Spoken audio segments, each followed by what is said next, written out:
Well, if I look at the world today, it is so totally different from what I have seen in most of my professional lifetime. In my professional lifetime, we had a clear-cut picture. We had an enemy. We knew how to fight it. We knew the weaknesses of this enemy, and we knew that at the end of the day we would prevail. Also, the losses would have been incredible. But this all faded away when my country got united due to our to the reality that we were able to stand together.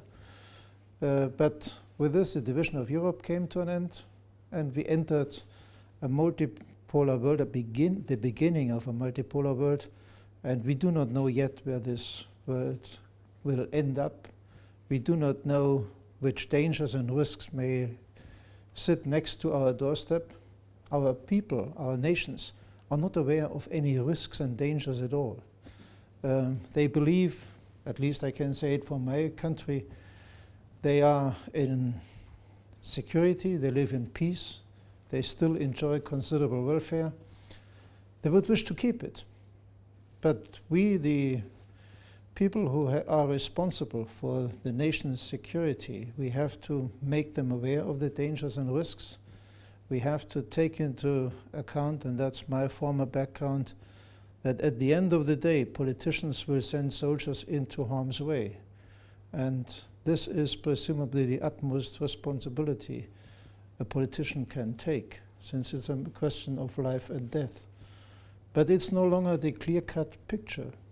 It's no longer the states we might be fighting. It might be non-state actors.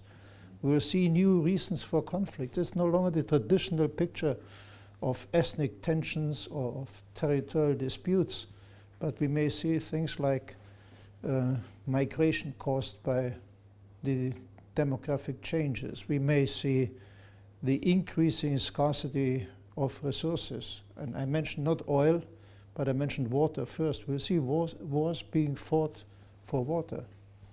And we might see the impact of climate change. And in addition to that, we see that the non-state actors may dispose of all instruments of war, but in contrast to the governments, they will not apply to any rules. And that's, again, a picture which is so different to the times when I was chairman of the military committee of NATO, and we could easily describe what might happen.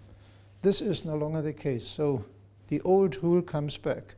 We have to be prepared for the unexpected, but we have to win our nation's hearts and minds for this preparedness, to be prepared for the unexpected and to cope with the uncertainty by using all instruments of politics. It's no longer good enough to use military instruments.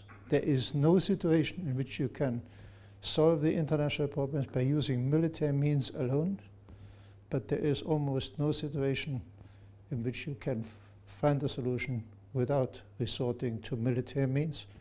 But it will no longer be the last resort, as many of our politicians are saying. It will remain the ultimate resort, but it could be used preventively.